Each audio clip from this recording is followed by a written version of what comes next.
You know, Jesus was remarkable as our Savior today, but he was also a remarkable man when he came in the form of human flesh. And today we'll discuss one of those particular situations in which Jesus, in his ability and his remarkable memory and using a teaching to share a particular principle. Paul the Apostle also shared a similar principle. We call it today the principle of sowing and reaping. We find it in Galatians, the 6th chapter. And the law of sowing and reaping is something that's universal. It wasn't invented by Paul. It wasn't invented by Jesus or invented by anyone. It was from the beginning. Oh, you plant a seed, it'll grow. Is that correct? And if the seed grows, then you'll harvest the fruit.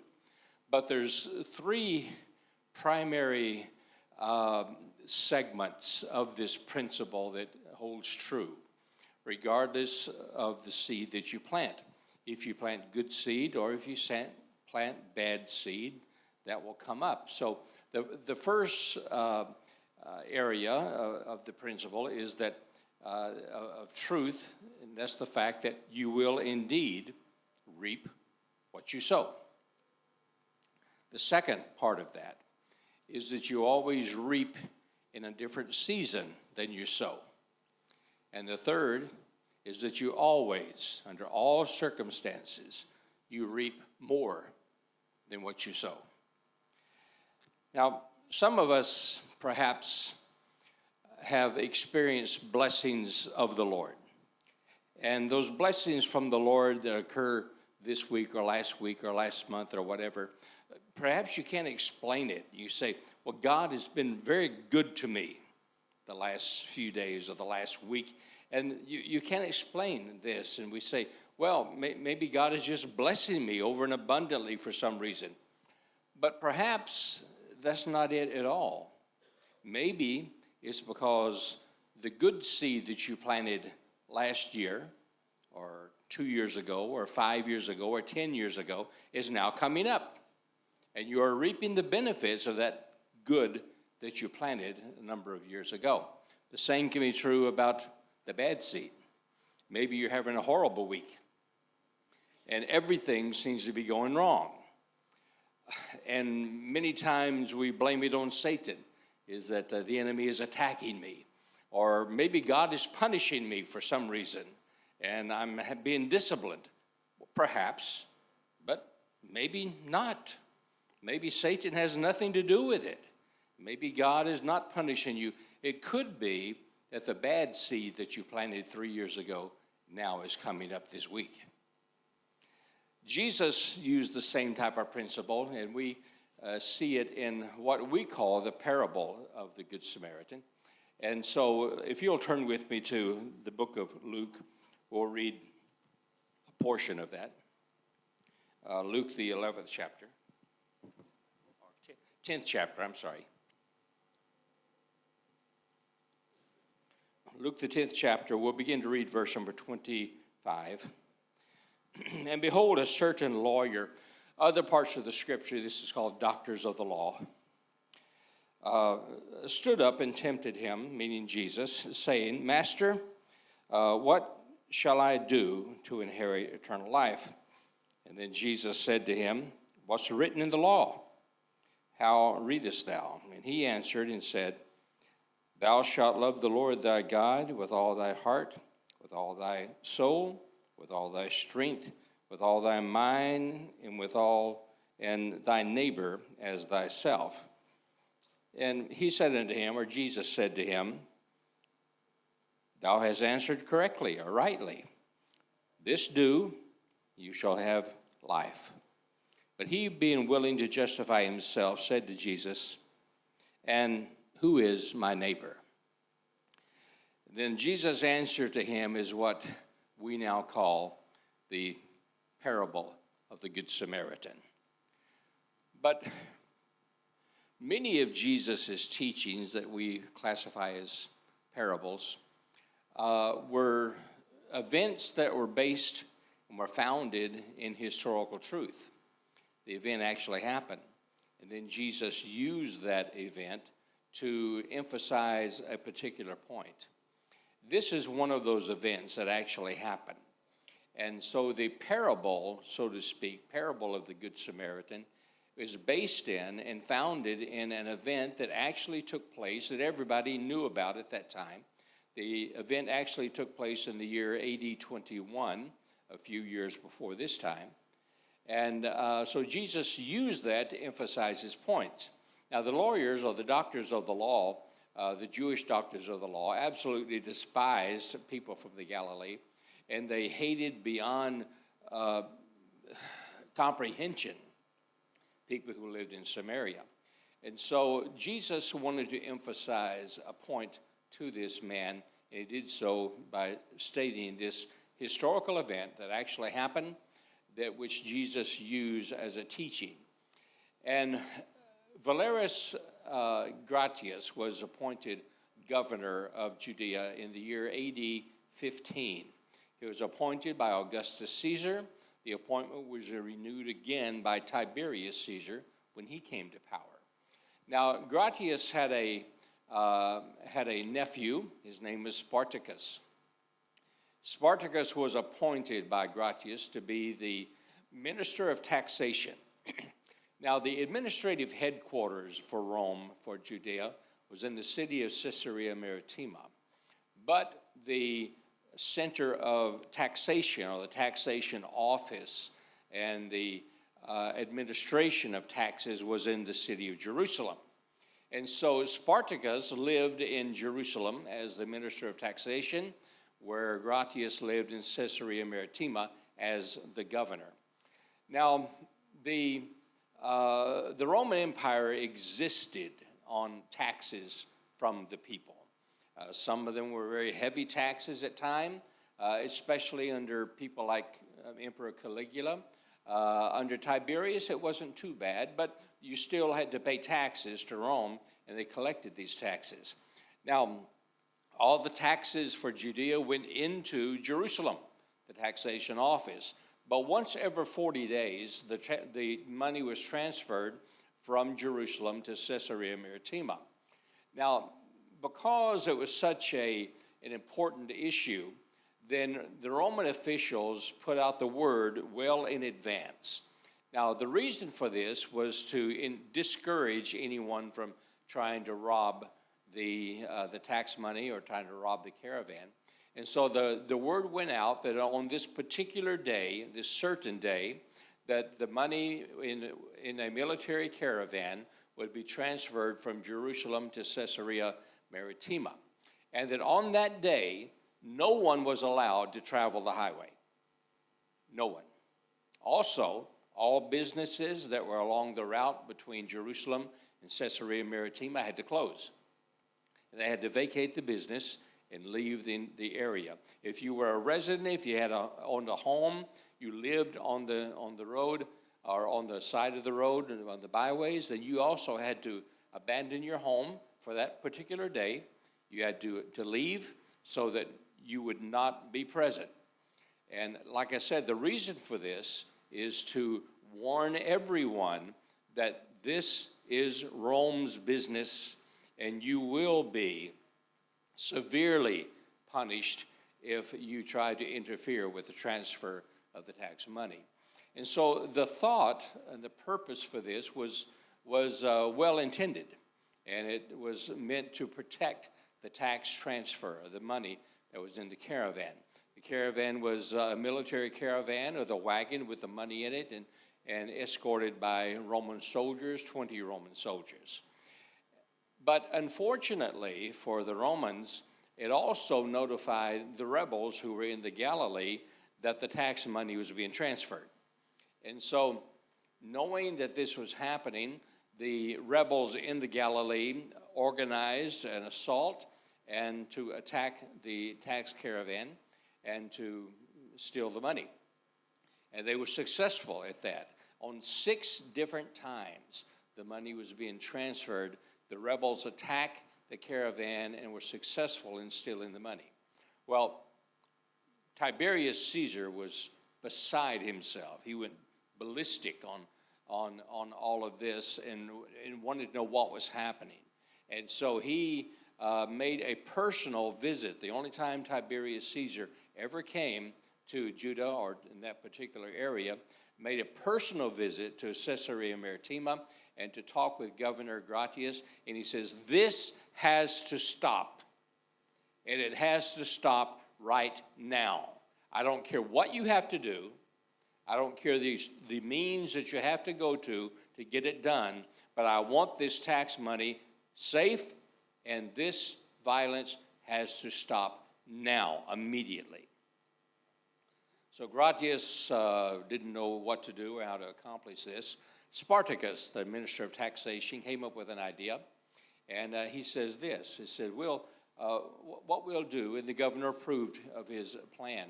He said, what we will do is that we will make the announcement as we normally do.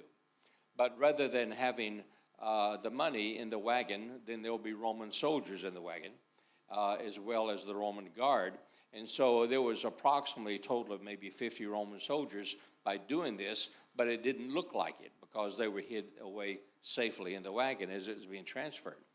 He says, and then after it has left Jerusalem to Caesarea Maritima, then I, under the cover of night, after nightfall, I will leave Jerusalem with mules or with donkeys and behind me with the tax money. And no one will be with me. I'll just leave on my own, just as a traveler. And then I will go the back route through the wilderness of Judah and through Jericho, and then go the back route to Caesarea Maritima. And that way, the tax money will be preserved and it'll be safe. So it sounded like a good idea. So this is what the idea they put into operation. And so as normal, the announcement went out. And on that day, the road was empty. There was nobody there. And the tax money was perceived to have left Jerusalem as it always does. And they took the route to Caesarea Maritima. And as anticipated, the caravan was attacked by the Galilean rebels, and the soldiers, Roman soldiers, were there waiting for them. And not too good for the rebels, because they ended up losing the battle, and over 100 of them were killed by the Roman soldiers. The Romans lost no one. And so in that regard, it was successful on the plans. And as the rest of the plan proceeded, then once the money the caravan had left Jerusalem, then Spartacus, the minister of taxation, waited until sundown, and under the cover of darkness, he did indeed leave Jerusalem with a string of mules and donkeys behind him, and carrying the tax money disguised as merchandise or something. Well, as he was traveling this back road, it's a very dangerous road, and if you ever get a chance to go to Jerusalem and see that Jericho road from Jerusalem to Jericho, you can see how difficult it would be for a person to travel that without being attacked. And it was notorious for robbers, and not the rebels that were in the Galilee, but just typical highwaymen and typical robbers. And so it was notorious for that. So as Spartacus proceeded to go to Jericho, he began to get a feeling inside that something was going to happen, an uneasy feeling. And probably all of us have experienced that one time or another, that didn't know what was going to take place, but it just didn't feel good inside. So he stopped and hid the tax money in a location there along the road, hid it so it would be preserved, and then continued with his mules toward Jericho. He planned to spend the night in Jericho and then come back the next morning to retrieve the tax money, then continue on in the daylight to Caesarea Maritima. Just as he had hid the money And as he was on his way, continuing, he was attacked by robbers. Again, this was not the rebels of the Galilee. This was just typical low-level robbers. And he didn't have any money on him. He already securely hid that money. But he was a Roman, and he had the rings and the jewels and the necklace and the raiment that was made of silk and all of the high-class, upper-level notoriety that a Roman official would have. And so he was a Roman by his dress and by his ornate things that he had and by his haircut and so forth. And so the robbers beat him. He didn't have any money with him, but they did steal his rings and necklaces and so forth, took his clothes off of him, which were very valuable, and beat him up and left him to die on the side of the road. The next morning, as the sun arose, there was a Jewish priest, and this Jewish priest was his name was Jacobite, and he was passing that way, going from Jericho to Jerusalem. And as Jacobite approached Spartacus, who was laying there almost dead, he looked at him, and the principles of the priesthood said that you help those that are in need, and especially those that were not of your own race or nationality. You help them according to the law of Moses that was required. But this priest Jacobite looked at this man, and he says, he's obviously a Roman, and this man is my enemy. Certainly, Moses wasn't talking about Romans when he made these regulations concerning the priests, and even Ezra in his stipulations for priesthood said the same thing.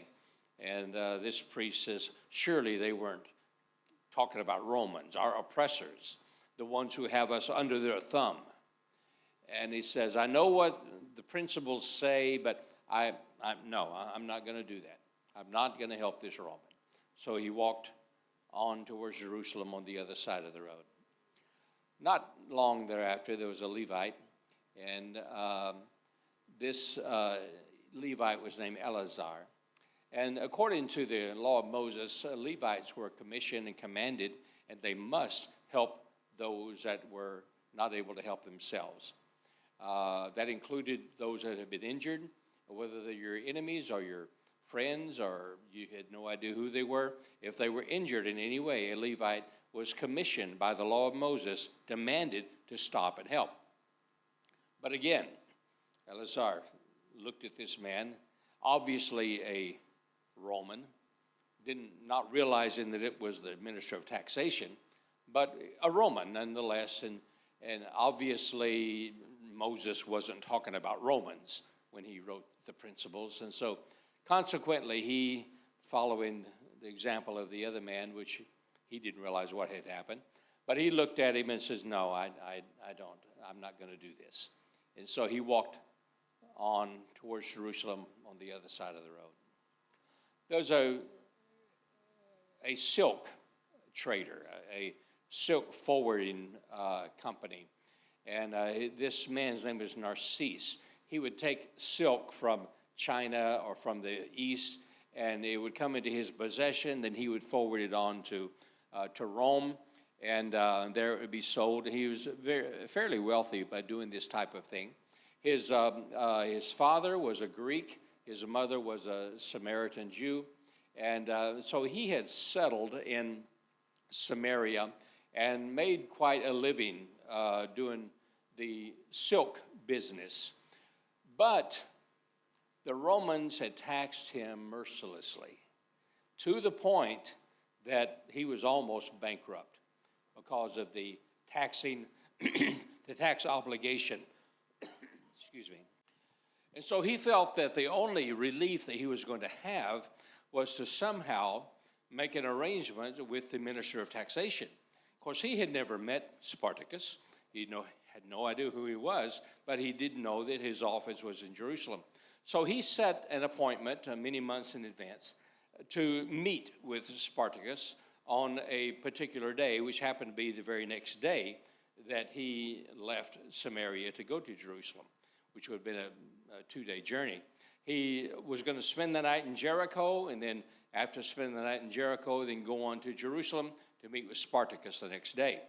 And this is what he did. He went to Jericho, spent the night.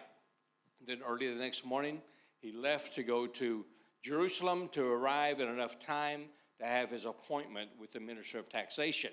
And he was seeking some type of relief, either an installment plan to pay these taxes over time, or maybe a reduction, or something could be done, and something could be arranged to relieve himself of this immediate threat to him and his business.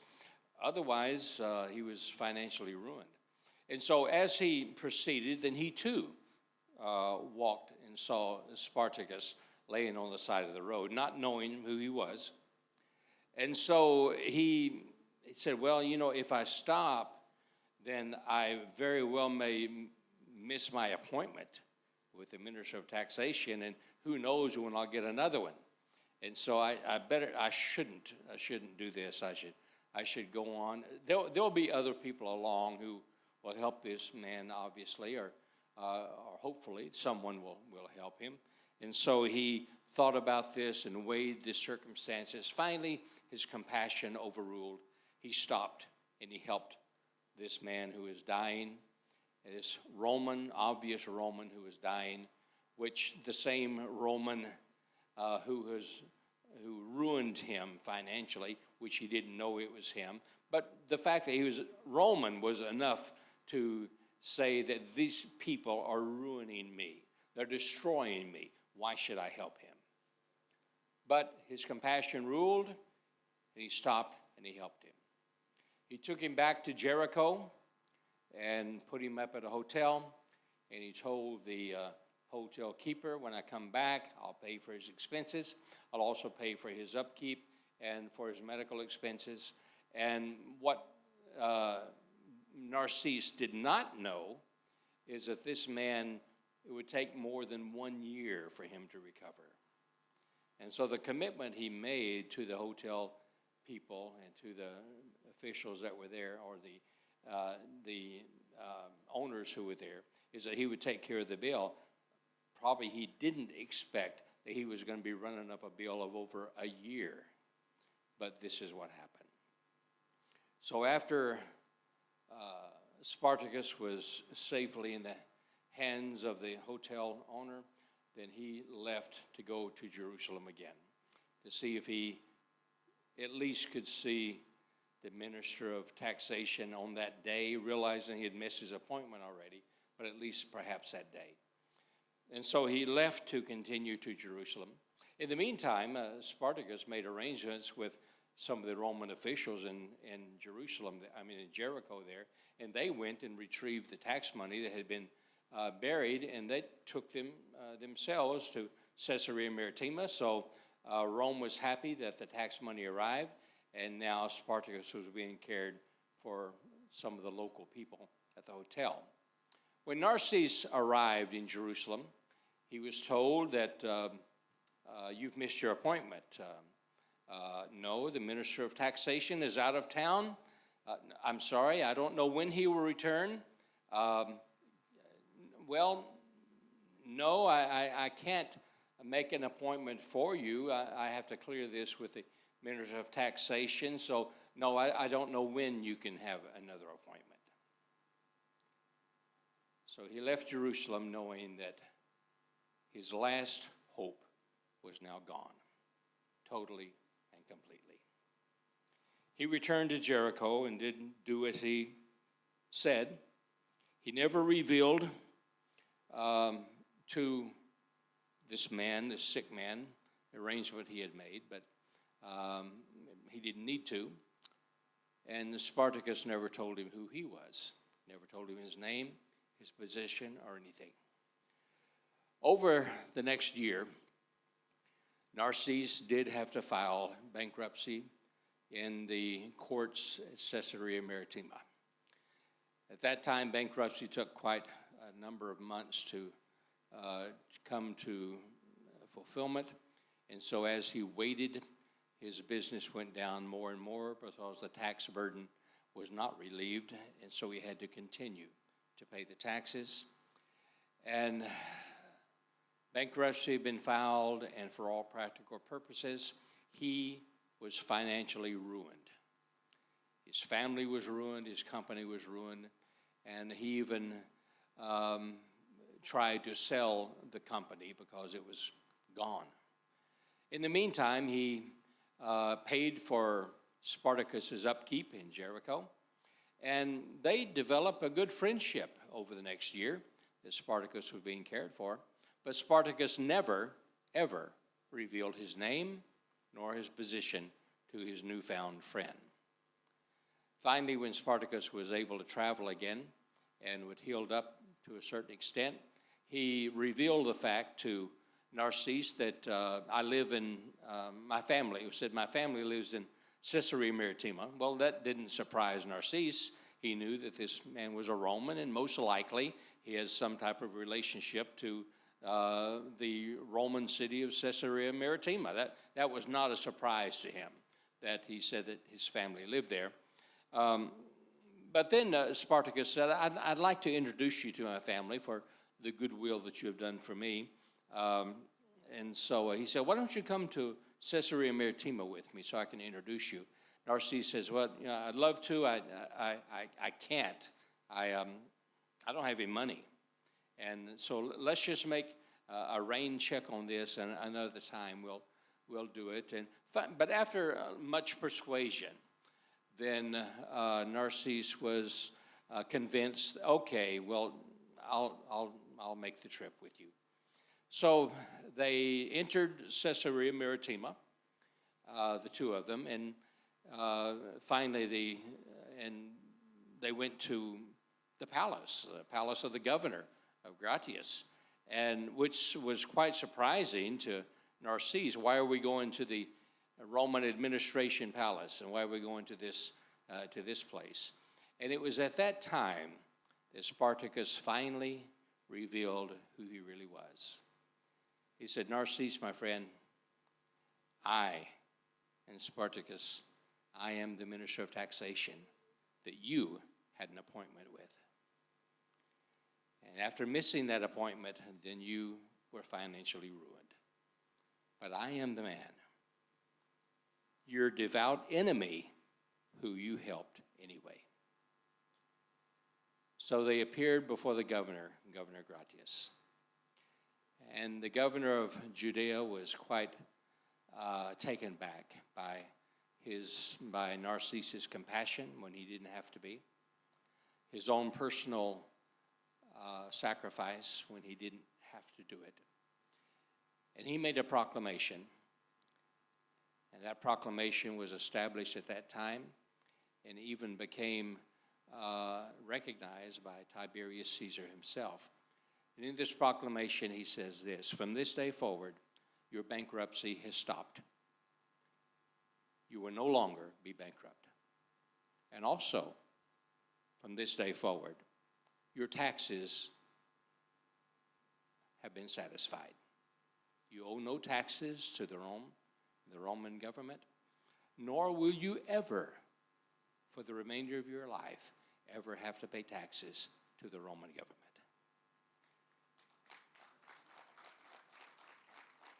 And not only this, but your children will never have to pay taxes, nor your legacy, nor your ancestors, for as long as they live. And beginning today, we of the court of Caesarea Maritima, as well as the courts of other of the Roman officials throughout the East and even Rome itself, we will buy our silk exclusively from you from this time forward. Needless to say, Narcisse was quite surprised. But that's not the end of the story, because that particular proclamation was recognized by the emperor, of Tiberius, as well as Caligula, as well as Claudius, as well as Nero, throughout the entire history of the Roman Empire. That was recognized. It was also recognized by the Persian rulers who came after the Romans, and then recognized by the Arab rulers, recognized again by the Ottoman Turks, even recognized by the British when they controlled the region. Finally, there were no longer any ancestors of Narcissus, and they came to an end, and the people who were running the company at that time, they had moved their company from Samaria to Joppa, which is present-day Tel Aviv. And they said, we'll sell the business, we'll go out of business. And they sold the business for a very healthy sum. And the entire family were extremely wealthy from that time, that Narcissus helped Spartacus until the time it went out of business. But the Narcissus Silk Company remained in business until the year 1917, reaping the benefits of one man planting one seed on one day when he didn't have to. The crop will come up when the seed is planted. You will not harvest that crop the same day that you plant it. You may not harvest it again for another week. You may not harvest it for a month. You may not harvest it for 10 years, 15 years. But it will come up, and you will harvest that crop. And the same goes for the good as well as the bad. As we said previously, Narcissus didn't have to do this. He could have thought about his own welfare, his own financial welfare, his own family welfare. But he chose instead to listen to a heart of compassion when he didn't have to help a man who is obviously his enemy. And as a result, he reaped the benefits for more than 1,900 years. What is going to be the result of your seed that you plant today? The seed of anger, the seed of contempt, the seed of bitterness, it will come up. It may not come up next week or next year or the next 10 years, but it will come up, and you will reap bitterness and discontent and hatred toward yourself far greater than you planted on this day. But what about the good seed? Those of you who placed your tithes in the offering. The good that you do for someone once you leave this building. The kind word that you say. The compassion that you have for the street people or those that are invisible. That will come up. And that good seed you will reap. And the harvest will be far greater than anything you ever possibly begin to imagine. And so the law of sowing and reaping is universal. Jesus didn't invent it other than through creation. But when this man chose to help his enemy, then he reaped the benefits of the natural law, the universal law of sowing and reaping. And you can do the very same thing in your life today. I know in our ministry in the Muslim world, it is very, very, very easy for us to say, these people don't deserve our help. Look what they did to us. Listen, think back to 9/11. Look at the death that they've given to Christians throughout the world. And it's easy to associate the terrorists with Muslims themselves. Not all Muslims are terrorists. Some of them are very hard-working family people. But it's easy to associate those people with the terrorists that we hear on the news. And it's easy to justify saying, no. It's easier for me to minister in Mexico. It's easier for me to minister in Germany. It's easier for me to minister in Venezuela or in Australia. It's easier to do that. I can grasp that. But to minister to people whose associations have destroyed innocent lives, that's a hard seed to plant. But the example was given by Narcisse, was trumpeted by Jesus himself, saying, this do, and that will gain you the life that you want, that you're searching for, that you need. Plus the fact that it would be pleasing to Jesus. So think about your seed that you plant today, Pastor.